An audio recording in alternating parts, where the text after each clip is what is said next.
La iglesia que Jesús nos dejó, parte 3. La iglesia que Jesús nos dejó, parte 3. Yo les comentaba en sesiones pasadas que la iglesia es la organización humana más longeva e influyente de toda la historia de la humanidad. En el primer siglo, la iglesia puso de cabeza el Imperio Romano.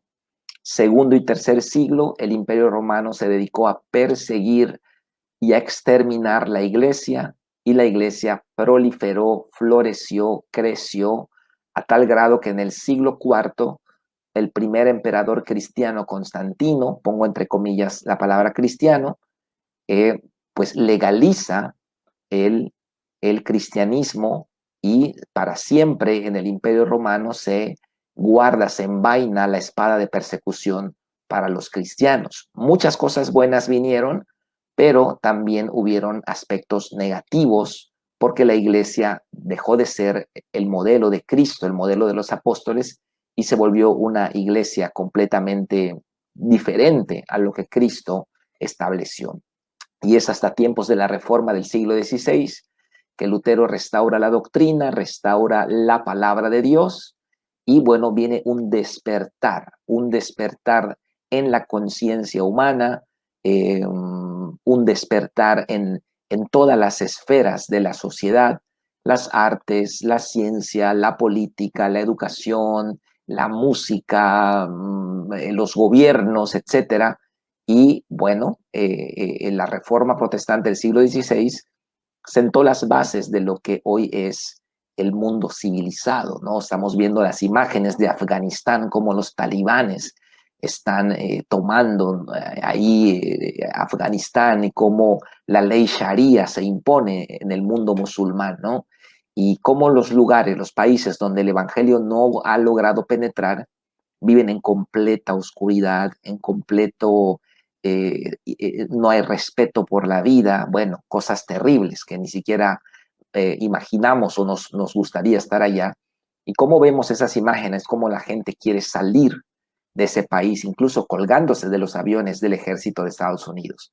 Bueno, podemos ver la influencia de la iglesia en todos esos aspectos, aunque para muchos progresistas hoy la influencia de la iglesia fue negativa, porque ellos argumentan que el cristianismo ha hecho que nosotros estigmaticemos a la gente, y que no queramos, por ejemplo, que señalemos o juzguemos a los homosexuales, a las lesbianas, a la gente a las drogas, ¿no? Entonces, bueno, ellos alegan que el cristianismo ha sido nocivo para la sociedad. Pero si nosotros hacemos un análisis genuino, profundo y honesto, vamos a ver que la gran mayoría de las cosas buenas que están hoy en día, eh, las democracias, las constituciones de los países, la división de poderes en los gobiernos, los derechos humanos, la abolición de leyes injustas, han provenido de personas o movimientos cristianos, los avances científicos, ¿no? Todo esto, incluso el capitalismo, es un fruto del protestantismo, y el capitalismo es el modelo económico que ha sacado a más personas de la pobreza en toda la historia de la humanidad. En el siglo XIX todos andaban en caballo, y todo era agrícola, ¿no? Y había millones y millones de pobres, y solamente algunos pocos reyes vivían bien. Hoy en día, el pobre común, la persona de bajos recursos en nuestras sociedades, aunque estemos en Latinoamérica, países denominados del tercer mundo, pues vivimos mejor que muchos reyes del siglo XIX, siglo XVIII, gracias a que el capitalismo ha abierto las puertas para un crecimiento económico, industrial, etcétera. Bueno, el capitalismo, si usted analiza los orígenes, indudablemente va a llegar a el cristianismo, a el protestantismo. Y bueno, muchas cosas buenas, muchas cosas, muchos aportes buenos. Y es bueno estudiar la historia acerca de cómo se desarrollaron las naciones que hoy actualmente vivimos, y vamos a ver cómo el cristianismo ha tenido una participación fundamental. Cuando se organizó el país de Estados Unidos, pues la gran mayoría de los congresistas que firmaron la Constitución eran hombres completamente de Dios, completamente creyentes, y basaron sus leyes en la inamovible, bendita para siempre, palabra de Dios. ¿Ok? Muy bien, analizamos en sesiones pasadas, el modelo templocéntrico de la religión judía, del cual salió el cristianismo. La iglesia viene de ese modelo y obviamente a la iglesia le costó mucho romper ese modelo. Vimos también el modelo de Jesús. Jesús, ¿qué es lo que hizo? Bueno, Jesús saca el mensaje del evangelio de un complejo sistema arcaico, rígido, judaico, eh, que nadie podía cumplir. Jesús extrae el mensaje de Dios, los mandamientos de Dios de ese sistema y lo lleva a las casas, lo lleva a la gente común, lo lleva al pueblo, ¿no? Entonces el ministerio de Jesús se desarrolla en las casas. Jesús nos imparte el concepto de que el discipulado no se hace en multitudes, no es multitudinario. El discipulado se hace en grupos pequeños y esa es la base del modelo de la iglesia de discípulos, se basa en grupos pequeños. Jesús predicaba a las multitudes, ¿sí? Hacía grandes cruzadas, campañas de sanidades, de milagros, de evangelismo, sanaba a miles de personas y viajaba de acá para allá. Y eso es parte del ministerio, la predicación de la palabra, el mensaje del evangelio. Pero Jesús también pasaba tiempos a solas con sus discípulos y acá vemos la importancia de los grupos pequeños y cómo proliferó la iglesia a través de este modelo en el primero, segundo y tercer siglo. ¿Cómo usted se explica que la iglesia sobrevivió a sus tiempos más difíciles en las persecuciones sistemáticas del Imperio Romano? Nerón, Diocleciano, Domiciano, Marco Aurelio, todos estos hombres, Trajano, estos emperadores, prohibieron el cristianismo, lo persiguieron, pusieron leyes muy severas para los cristianos. Si se descubría que alguien era cristiano, perdía automáticamente sus tierras, sus herencias, sus propiedades. No solamente lo persiguieron militarmente con espadas, pusieron leyes que hacía que la gente pensara dos veces hacerse cristiano. Entonces, todo esto en un lapso de 3 siglos. ¿Cómo proliferó la iglesia? Si en muchas etapas de estos tiempos estaba prohibida la congregación de cristianos. ¿Cómo sobrevive el cristianismo si después del año 70 el general Tito destruye el templo de Jerusalén y ya no hay templo? Bueno, la respuesta es que los cristianos entendían que su religión no estaba basada, no era templocéntrica como la religión judaica, sino que estaba basada en grupos pequeños. Una iglesia era algo sencillo. Para nosotros una iglesia puede significar muchas cosas. Hoy en día un pastor que quiere iniciar una iglesia muchas veces tiene en su mente ¿qué cosa?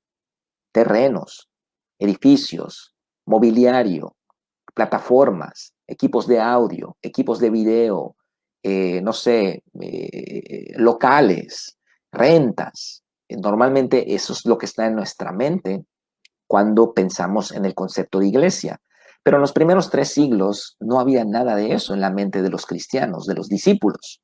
En los primeros 3 siglos la gente sabía que la iglesia era algo sencillo, era un grupo de personas que se reunían bajo la tutela o la mentoría de un líder maduro.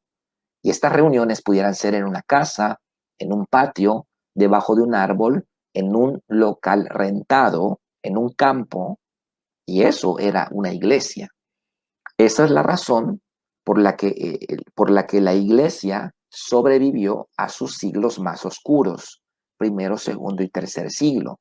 Esa es la razón de que la iglesia sobrevivió en la China comunista en tiempos de la Revolución Comunista de China, y esa es la razón por la que la iglesia ha sobrevivido a muchos lugares donde hay persecución. Entonces, tenemos el modelo templocéntrico de los judíos, que su templo les fue destruido en el año 70 y hasta el día de hoy ellos no pueden desarrollar su religión porque no tienen templo. O sea que el templo es el eje de la devoción, es el eje de la religión judía. No hay templo, no hay religión. Entonces ellos no pueden desarrollar su religión. ¿Ok? Ese es el modelo templocéntrico. Jesús utilizó un modelo de grupos pequeños, es decir, llevar el evangelio al seno del hogar, ¿no? Y los apóstoles hicieron lo mismo, y esa fue la razón por la que el cristianismo sobrevivió a sus siglos más oscuros. Luego, en el siglo IV, y esto ya lo platicamos, viene Constantino y él establece nuevamente la iglesia. Él primero la legaliza y luego la organiza, la instituye como parte de la rama religiosa del Imperio Romano. El problema con Constantino es que su conversión era muy dudosa. Él no necesariamente era una persona convertida, era un simpatizante, y de hecho Constantino decidió bautizarse antes de morir, porque él era cristiano, entre comillas, pero todavía seguía ofreciendo incienso, perdón, a los dioses paganos. Esto como una manera de ser una especie de, digamos, de hombre pacifista, hombre de mundo, para caerle bien a todos. Un político, un estadista, una persona que no era un cristiano, simplemente bueno, estaba con los cristianos y decía amén, gloria a Dios, pero estaba con los paganos y hacía, digamos, rituales, ¿no? Así que él decide bautizarse hasta el final de su vida, hasta antes de morir. Entonces, su cristianismo realmente no es un cristianismo que nosotros consideremos correcto, ¿no? Pero bueno, él realmente hizo muchos aportes, bueno, o provocó muchos aportes, ¿no? El Concilio de Nicea, de donde sale el credo constantinopolitano, ¿no? Y el canon del Nuevo Testamento, por ejemplo. Él abolió, perdón, las crucifixiones, le dio derechos a los esclavos, le dio derechos a los niños, le dio derechos a las mujeres. Él promulgó, no él lo inventó, pero él promulgó el domingo como un día de descanso general, donde el ejército descansaba, las cortes descansaban, las oficinas de gobierno descansaban, aunque obviamente los cristianos ya traían esta práctica desde el siglo I, pero él lo organizó como un día de descanso, ¿no? Entonces, bueno, hizo aportes, pero su cristianismo en sí es muy dudoso. Ahora, él organiza la iglesia de acuerdo al modelo de la religión pagana. Entonces, bueno, solamente se cambiaron, digamos, siguieron las mismas formas externas. Todo lo que usted ve de hoy de las catedrales, la jerarquía, el clero, incluso las vestiduras, incluso el título, sumo pontífice, pontificus maximus, era el título de Constantino. Constantino era el sumo pontífice. ¿Okay? El título de papa, bueno, tiene esta connotación también del obispo de Roma. Así que, eh, obviamente, Constantino no sigue el modelo de Jesús y el modelo de los apóstoles, y vemos entonces el modelo de feligresía, el modelo templocéntrico. En el siglo XVI viene la Reforma pues abre una puerta tremenda, Lutero destapa la palabra de Dios, rompe las cadenas de la conciencia humana, viene una revolución espiritual en Europa, gloria a Dios, y grandes cambios suceden, pero Lutero no regresa al modelo de Jesús y los apóstoles. Lutero restaura efectivamente la doctrina, la palabra de Dios, la salvación por la fe, pero el modelo de discípulos como tal, no tanto. La iglesia luterana sigue siendo una iglesia eh, de templos, de feligresía, y bueno, todos los movimientos de reforma, digamos, Juan Calvino, John Knox, Zwinglio, todos ellos que fundan la iglesia presbiteriana, la iglesia reformada, la iglesia bautista, bueno, se fundan con los principios doctrinales y teológicos de la reforma protestante, mas no cambian el modelo. El modelo sigue siendo un modelo templocéntrico, una organización basada en un lugar de reunión con feligresía donde la gente acude domingo a domingo a escuchar un sermón, pero no necesariamente hay procesos de crecimiento, no necesariamente hay un discipulado personal, hay lo que conocemos como feligresía. ¿Mm? Eso es lo que está, eso es lo que hay. Y también platicamos acerca de John Wesley, que en 1730 John Wesley es el primero, por lo menos documentado, registrado en los anales de la historia, aunque sabemos que siempre han existido remanentes, pero es el primero que organiza la iglesia, ya no le llamemos iglesia, el movimiento metodista en grupos pequeños. ¿Qué es lo que pensó Wesley? Y esto viene a la lógica del modelo de la iglesia de discípulos. ¿Por qué? Porque John Wesley, cuando estamos hablando del siglo XVIII, estamos hablando de un periodo de oscuridad espiritual.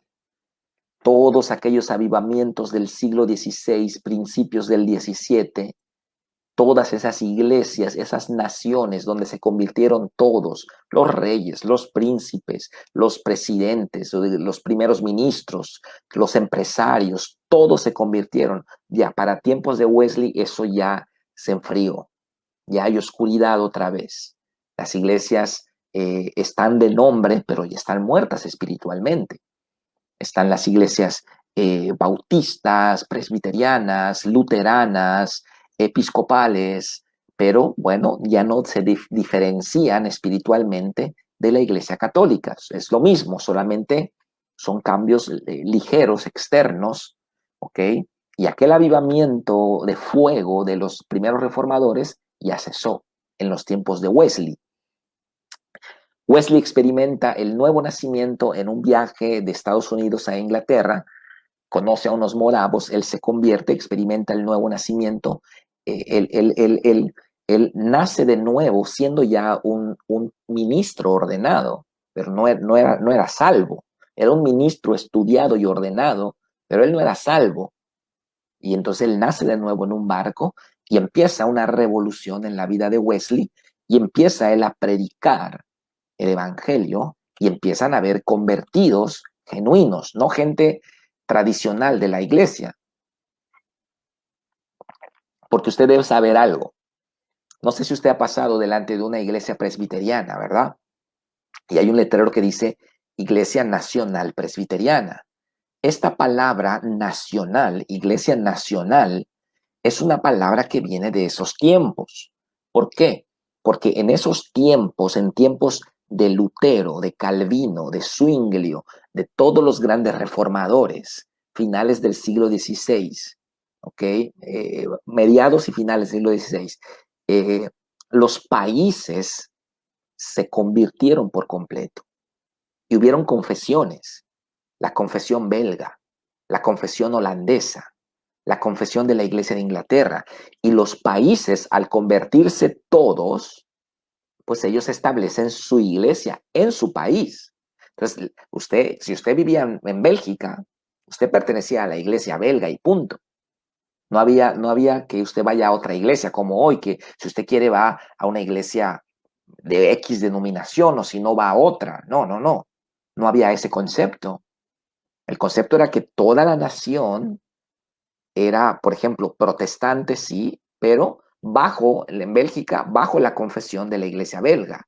en Inglaterra bajo la confesión de Westminster, en Alemania bajo la confesión de Hamburgo. Entonces, cada una de esas confesiones regían las iglesias. Entonces, no había opción de libertad de culto.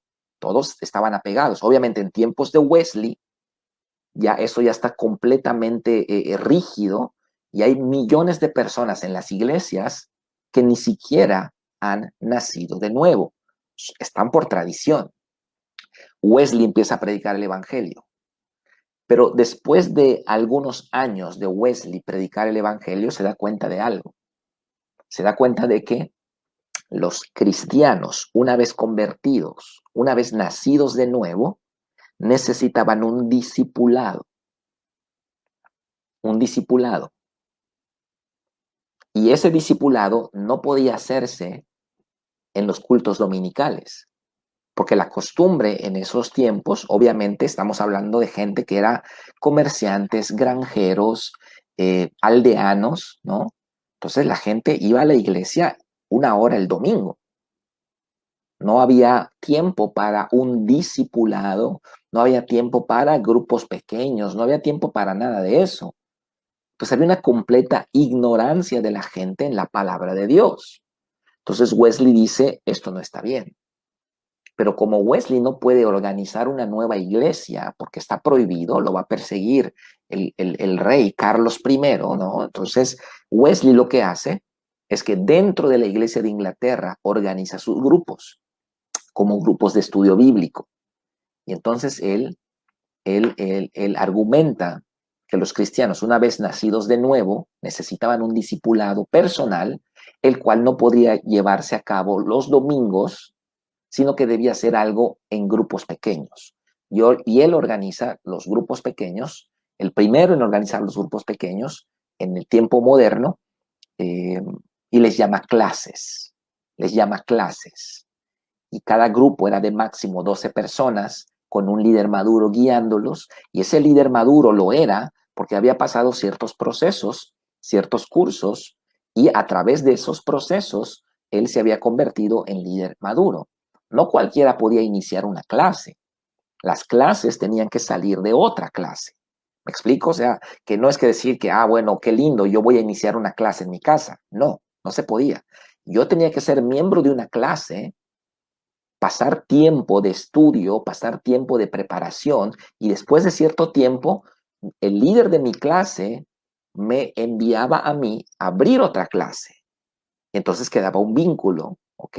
Entonces, esta forma de trabajar de Wesley, no sabemos si él se dio cuenta o no se dio cuenta, pero queriendo o sin querer, Wesley regresa al modelo de Jesús y los apóstoles, el modelo de grupos pequeños, de procesos, y bueno, y viene la explosión tremenda del cristianismo en Europa y en Estados Unidos y en algunas otras regiones. Ya los movimientos misioneros vienen hasta el siglo XIX como resultado del trabajo de Wesley. El trabajo de Wesley sienta las bases de la iglesia metodista, la iglesia más grande de la época, la iglesia más influyente del siglo XVIII, siglo XVIII, y sienta las bases de los movimientos misioneros, Guillermo Carey, Hudson Taylor en China. Los movimientos misioneros del siglo XIX parten o vienen de el movimiento metodista que fundó Wesley.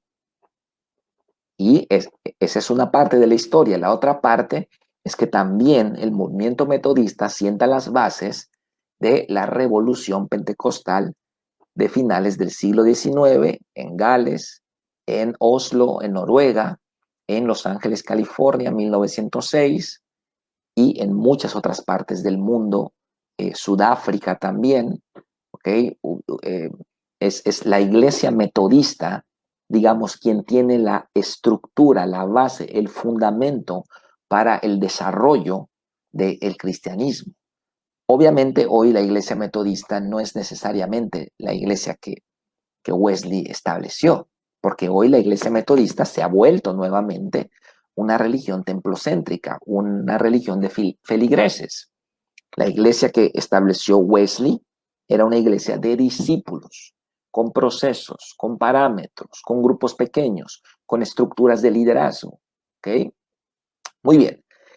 Y esto es lo que significa la diferencia enorme entre la iglesia, el modelo de la iglesia de discípulos versus el modelo de la iglesia de feligreses. Entonces, vamos a ver en este punto 5 características de la iglesia de discípulos. 5 características, ¿ok?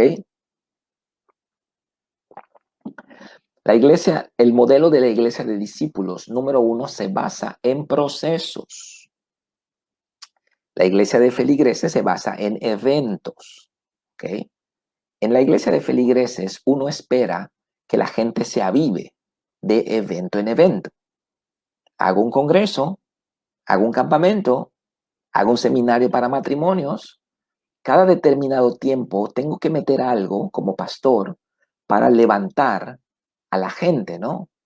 Entonces, el modelo de la iglesia de feligreses no se basa en procesos, se basa en eventos y muchas veces se basa en el carisma del propio líder. Si el líder es elocuente, carismático, digamos una estrella, pues jalo mucha gente, ¿no? Porque hablo lindo, porque, no sé, soy elocuente y no estoy diciendo que eso esté mal, pero ¿qué pasa si quitamos a la figura? ¿Qué pasa si quitamos a la estrella del momento? ¿Qué pasa con esa iglesia? Si se cae, estamos en el modelo equivocado. No es el modelo que Jesús dejó, porque Jesús se fue, vamos a decir, la estrella se fue y, y no se cayó la iglesia. Al contrario, creció, proliferó. Mataron a los apóstoles. En el 68 muere Pablo. Mueren digamos, los apóstoles originales y la iglesia no cae, sigue. Entonces, ¿vemos las diferencias? Entonces, el modelo de la iglesia de feligreses se basa en reuniones, se basa en eventos, se basa en yo como pastor, bueno, yo espero que usted se convierta, yo espero que usted sea un discípulo de Jesús. Y se basa también en la creatividad del pastor, en que yo haga las cosas de tal manera que resulte atractivo para usted venir a la iglesia. No estoy diciendo que esté mal, pero acá es donde entra, bueno, voy a meter, no sé, aire acondicionado y una buena cafetería y vamos, para que los jóvenes no se vayan al mundo, vamos a hacerles un salón con mesas de billar y bien cool y las cosas. Bueno, no estoy diciendo que esté mal, no estoy en contra de poner mesas de billar en una iglesia o un gimnasio, no. Pero muchas veces la motivación para hacer esas cosas es para que la gente venga. Y usted a un discípulo no tiene que venderle nada para que vaya a la iglesia. No tiene que atraerlo con nada. Un discípulo va a ir a la iglesia porque es discípulo. No tiene que poner una carnada, no tiene que regalar pizza para que llegue. ¿Me explico? Entonces, vemos los dos modelos, ¿no? Vemos los dos modelos. La iglesia de discípulos se basa en procesos. La iglesia de feligreses se basa en eventos. ¿Mm? La iglesia de discípulos se basa en procesos. ¿Qué son los procesos? Formativos, correctivos, disciplinarios, procesos de crecimiento espiritual, procesos formativos, escuelas de discípulos, seminarios de líderes, encuentros, capacitación. Y dentro de estos procesos hay parámetros para el servicio. No cualquiera puede tocar una guitarra. No cualquiera puede ser líder de un grupo pequeño. Se tienen que cubrir ciertos avances, ciertos parámetros, fidelidad, servicio. Entonces, en la iglesia de discípulos, la base son los procesos y también hay eventos, pero los eventos refuerzan la labor del discipulado. Acá no. De este lado, hacemos eventos nada más para levantar a la iglesia de vez en cuando, ¿no? O para sentirnos que estamos haciendo algo. Yo como pastor, pues no puedo no hacer nada. Entonces, ¿qué hago? ¿Qué hago? Bueno, un campamento rápido, vamos, lo metemos y vámonos y tomamos fotos y miren, estamos trabajando. Acá también hay eventos, pero los eventos de acá tienen, van a sumar a los procesos que ya se están trabajando en la gente. Y esos procesos son sistemas, digamos, que trabajan en el ámbito espiritual. Usted, por ejemplo, tiene sistemas, tiene un sistema respiratorio, tiene un sistema sanguíneo, cardíaco, inmunológico, son sistemas en su cuerpo que están operando en segundo plano. Pero usted no está pensando, ay, cómo está fluyendo mi sangre. No, usted se levanta y va a trabajar. Usted se levanta y va a hacer sus actividades. Y usted está desarrollando sus actividades, pero en segundo plano hay sistemas operando. Lo mismo es la iglesia de discípulos. Sistemas que operan en segundo plano, aunque afuera parece que estamos hablando de la misma iglesia. Entonces, el modelo de discípulos, número uno, se basa en procesos de crecimiento, parámetros de fidelidad. Eh, Número dos, la iglesia de discípulos se basa en grupos pequeños, como Jesús. La iglesia de feligreses se basa en reuniones eclesiásticas, grupos pequeños, reuniones eclesiásticas. En el modelo de la iglesia de discípulos, la reunión dominical no es la iglesia. La reunión dominical es una reunión de la iglesia.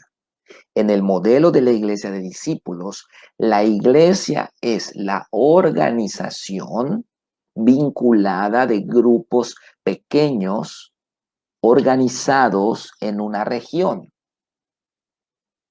Ese es el cuerpo.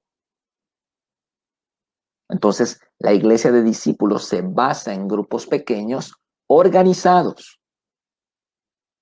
como lo hacía Wesley, ¿no? ¿Qué significa? Pensemos, por ejemplo, mi líder, yo me convierto, ¿no?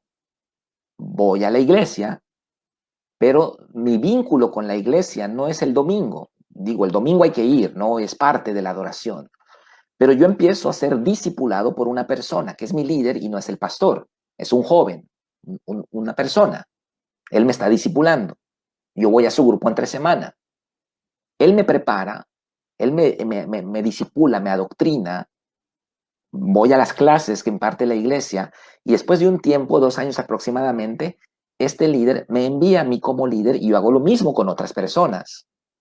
Y eventualmente cada una de las otras personas voy a hacer lo mismo que mi líder hizo y entonces cada persona que salga va a tener un vínculo conmigo. Entonces, esa ramificación de envíos y de grupos que forma una red es la iglesia. Eso es la iglesia. No, en el modelo de feligreses, la iglesia es la reunión dominical, porque la iglesia significa asamblea, ¿no? La palabra iglesia significa asamblea. Entonces, la lógica del modelo de feligreses dice, bueno, si la iglesia es la asamblea, entonces la iglesia ha de ser la reunión dominical. Y bueno, no es, digamos, acertado, no es la totalidad de la definición. Es inexacto decir eso. La reunión dominical es una reunión más de la iglesia. ¿Mm? Pero la iglesia como cuerpo, porque Jesús, fíjese cómo está la definición. Jesús define en Mateo 16, 18 la palabra iglesia, asamblea, reunión de creyentes, reunión de llamados. Es la primera vez que sale en la Biblia la palabra iglesia. En Mateo 16, 18 Jesús la pronuncia por primera vez. El concepto judaico es de sinagoga. Jesús habla de iglesia. Entonces hay un paralelismo, hay como decir, bueno, Jesús se estará refiriendo a lo mismo, pero el apóstol Pedro va más allá y nos habla de piedras vivas, formando un templo. Y el apóstol Pablo va más allá y nos habla de un cuerpo con coyunturas, como leímos hace rato, de quien todo el cuerpo bien concertado y unido entre sí por todas las coyunturas que se ayudan mutuamente según la actividad propia de cada miembro, recibe su crecimiento para ir edificándose en amor. Esto es mucho más que una reunión dominical. Esto es mucho más que un conglomerado de gente que se reúne sin relaciones entre sí para escuchar a un conferencista, a un motivador, cantar unas alabanzas y depositar unas monedas en la canasta. Aquí el apóstol Pablo está hablando de un organismo, de una organización, de un cuerpo. Está hablando de una estructura, está hablando de ligamentos, coyunturas, que son las relaciones entre nosotros. Entonces vuelvo al ejemplo que yo estaba teniendo hace rato. Cuando yo soy enviado, queda un vínculo entre mi líder y yo, y ese vínculo es una coyuntura. Pero cuando yo envío discípulos, queda un vínculo entre ellos y yo, y esos son coyunturas. Y cuando ellos hacen lo mismo, y mi líder lo hace con otros, y así, y así, y así hay una ramificación, entonces tenemos una red. Esa red, esa estructura organizada de discípulos, guiando grupos pequeños, esparcidos en una región, es la iglesia. Esa es la diferencia en el modelo de discípulos y en el modelo de feligreses. En el modelo de feligreses, la iglesia es una reunión dominical y listo. Nos vemos el próximo domingo. Pórtese bien y regresen. Y acá hay procesos formativos donde los discípulos pasan los procesos formativos, pero cada discípulo está siendo mentoreado por una persona y que lo está ayudando y lo está guiando. Así que mire la diferencia, porque aparentemente vemos lo mismo. Vemos dos iglesias y vemos lo mismo, pero los modelos, digamos, los paradigmas espirituales, las estructuras que están tras bambalinas en segundo plano, son completamente distintas. Uno es el modelo establecido por Jesús, otro es el modelo establecido por Constantino o que tienen las demás religiones. Entonces el modelo de discípulos se basa en procesos, número 1, se basa en grupos pequeños, número 2, número 3, se basa en mentoría. Mentoría. En la iglesia de feligreses solo hay un pastor para 50, 100, 200, 300, 1000, 1500, 5000, 10000, 20000, 30000. Solamente un hombre. Y bueno, cuando a usted le toque, cuando usted pida cita para hablar con su pastor, bueno, le va a tocar en enero del 2024. Y entonces vemos el problema que tuvo Moisés en Éxodo 18 cuando su suegro Jetro habló con él. Y ese problema se tiene hoy en día también en el modelo de feligreses. Porque ¿cuántas personas puede ministrar un hombre directamente? 20 ya es una multitud. Usted no puede ministrar a 20 personas. Es extremadamente agotador. 20 personas. Imagínese 100. Entonces, la desatención que hay en el modelo de la iglesia de feligreses es enorme. No hay discipulado, no hay mentoría, no hay guianza personalizada. Usted venga, y a lo mejor tiene 5 años viniendo a la iglesia, y yo me le topo en el supermercado, y usted me dice, hola pastor, y yo digo, bueno, ¿quién es esta persona? Yo no la conozco. En el modelo de discípulos hay una estructura de mentoría, como la que Jetro le dijo a Moisés, donde todas las personas, pertenecen a un grupo pequeño y por ende a un líder celular o mentor. No importa en este modelo cuán grande sea la iglesia, no importa, porque todos estamos vinculados a un grupo pequeño y somos guiados por un líder maduro, todos. Y no creo, bueno, este es algo mío, no quiero que usted piense que es algo de Dios. Esta es una opinión personal, pero tal vez, y tampoco es una justificación que muchos digan, se está justificando porque no tiene una iglesia grande. No, tal vez no sea la voluntad de Dios las mega iglesias. Yo lo he pensado. Tal vez la voluntad de Dios, en vez de tener una mega iglesia con 5,000 personas, tengamos 500 iglesias de 20, 30, 50, 100 o 200 personas. Iglesias pequeñas y medianas.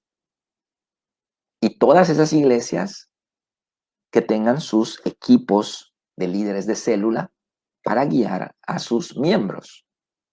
Entonces, el modelo de la iglesia de discípulos se basa en grupos pequeños, en procesos número 1, en grupos pequeños número 2, en mentoría número 3, número 4, en el concepto del cuerpo. ¿Qué es el concepto de cuerpo? El concepto de cuerpo lo vemos en Efesios 4:16, nuevamente, nuestro versículo del día de hoy, que dice, de quien todo el cuerpo bien concertado y unido entre sí por todas las coyunturas que se ayudan mutuamente según la actividad propia de cada miembro, recibe su crecimiento para ir edificándose en amor. Vemos varias palabras claves. Concertado, ¿qué es concertado? Viene del griego sunarmólogo, que significa unión, articulación, relación, bien unido. Y acá el mejor ejemplo, obviamente, es un cuerpo humano, que todos los miembros, todos los órganos están unidos, concertados, interrelacionados, y unos dependen de otro. El estómago depende del páncreas y el hígado y el riñón y los pulmones, todos tienen una función, ¿ok? Pero dice acá que la actividad propia de cada miembro recibe su crecimiento para ir edificándose en amor. Entonces, la iglesia es un cuerpo. Bajo esta concepción, la iglesia no es la gente que asiste a la reunión de los domingos, sino la estructura de discípulos organizados en grupos pequeños, esparcidos en una región. Así la iglesia puede crecer ilimitadamente como lo hizo en sus primeros siglos, sin la necesidad de templos o instalaciones. Y aún puede sobrevivir a tiempos de persecución o crisis sin la necesidad de reunirse todos en un mismo lugar. En el modelo de la iglesia de discípulos, hay muchos pastores, hay muchos obreros, no solamente 1, 2 o 3 o 5. Hay muchos grupos pequeños, no solamente una congregación grande. Y los miembros de la iglesia lo son, no porque asistan los domingos a los cultos, sino porque están vinculados a un mentor espiritual y grupo pequeño. Así podemos ver mejor el concepto de cuerpo de Efesios 4, donde las coyunturas representan las relaciones ministeriales entre mentores y discípulos que se fortalecen con el amor y forman un gran tejido espiritual. El imperio más poderoso de la historia, el Imperio Romano, no pudo extinguirlo. ¿Por qué? Porque el primer, segundo y tercer siglo, la iglesia llevó el modelo de discípulos de Jesús, no el de feligreses que usamos el día de hoy. Y por último, en el modelo de discípulos, la iglesia crece por medio de envíos. 5 puntos del modelo de discípulos, 5 características. Se basa en procesos, se basa en grupos pequeños, se basa en mentoría, se basa en el concepto del cuerpo y se extiende por medio de envíos. Se extiende por medio de envíos. ¿Qué es un envío? Es cuando un miembro maduro de la célula es enviado a discipular a otras personas. Ese envío es el crecimiento. ¿Cómo se, cómo se, cómo se crece o se expande el reino en la iglesia de feligreses? Lamentablemente, la mayoría de las veces, la iglesia de feligreses crece a través de división, a través de disidencia, a través de grupos inconformes que salen y abren otra iglesia. Es la verdad. Muchos grupos hoy en día salieron de otra iglesia. Se dividió la iglesia fulana. Y hay una iglesia acá y otra iglesia, pero están peleados entre ellos, no se llevan. O a veces hay muchos grupos saliendo de la iglesia. En el modelo de la iglesia de discípulos no sucede así. O si sucede, la iglesia no reconoce esos grupos ilegítimos. ¿Cómo sucede el crecimiento de la iglesia de discípulos? ¿Cómo se expande el reino? Inciso A, en su red celular, e inciso B, en sus misiones por medio de envíos. La red celular de la iglesia crece cuando los líderes son enviados, nuevos líderes son enviados y entonces crece por medio de envíos. No existe en la iglesia de discípulos llaneros solitarios, huérfanos, líderes huérfanos o células independientes. No existe eso. Todas las células que hay salieron de otra. Es la única manera. Luis Pasteur en la ley de biogénesis dice que la no vida no puede generar vida. La vida siempre viene de la vida. Es un término natural, es un término biológico. La vida sale de la otra vida, de la vida. Es decir, una célula sale de otra anterior. Así se forma la vida. Y el cuerpo de Cristo es igual, por de ahí viene el concepto de célula. Células son grupos pequeños, de 2 o más personas. Y entonces cuando sale un grupo, sale un nuevo líder de una célula, esa célula está dando vida y el reino se expande. Lo mismo puede suceder a nivel de misiones. Cuando un líder maduro abre una misión a través de un envío. ¿Qué es un envío? Es una habilitación espiritual, una impartición que se le da a un líder para que tenga el semáforo en verde de ir y hacer la obra de Dios en cierta región. ¿Ok? Cinco características de la iglesia del modelo de discípulos. Número 1, se basa en procesos. Número 2, se basa en grupos pequeños. Número 3, se basa en mentoría. Número 4, se basa en el concepto de cuerpo. Y número 5, se extiende por medio de envíos. Y de esta manera vamos a terminar la próxima semana, vamos a ver la cuarta parte basándonos en el consejo de Jetro a Moisés. Vamos a ver el consejo de Jetro a Moisés. Vamos a analizar Éxodo 18 para que veamos cuál es la forma en que esto debe suceder y cómo la iglesia puede convertirse, como lo fue en el siglo I, segundo y tercero, en una organización influyente, ¿no? Influyente en la sociedad. Hoy nos metieron una ley aquí en el estado de Yucatán, la ley de los matrimonios igualitarios. ¿Qué podemos hacer? Ya entró la ley. No tenemos influencia.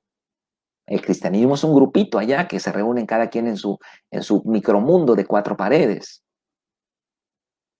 Pero esto tiene que cambiar. Y lo podemos cambiar si entramos al modelo correcto. No se trata la buena noticia del modelo de la iglesia de discípulos, que no depende de una figura, una superfigura carismática, ¿no? No. Aquí en este modelo son miles de personas las que participan en la construcción del reino de Dios. Y no depende de una sola figura que mueve las masas, ¿no? Un caudillo, wow. No, acá son miles de obreros haciendo la obra en muchos lugares. Amén, amén. Pues Dios les bendiga a todos. Gracias por tomarse el tiempo de estar esta hora conmigo, aquí analizando esta importante organización a la cual pertenecemos y pues deseando que nos vayamos integrando en esta nueva etapa de escuela de discípulos y podamos cumplir la gran comisión que Jesús nos encomendó. Y cuando lleguemos al cielo, el Señor pronuncie aquellas hermosas palabras que todos queremos escuchar. Bien hecho, buen siervo fiel, entra en el gozo de tu Señor. Si usted quiere conmigo escuchar esas palabras, unámonos y trabajemos juntos en la construcción del reino de Dios. Te mando un abrazo, muchas bendiciones y nos vemos el domingo. Bye bye, nos vemos.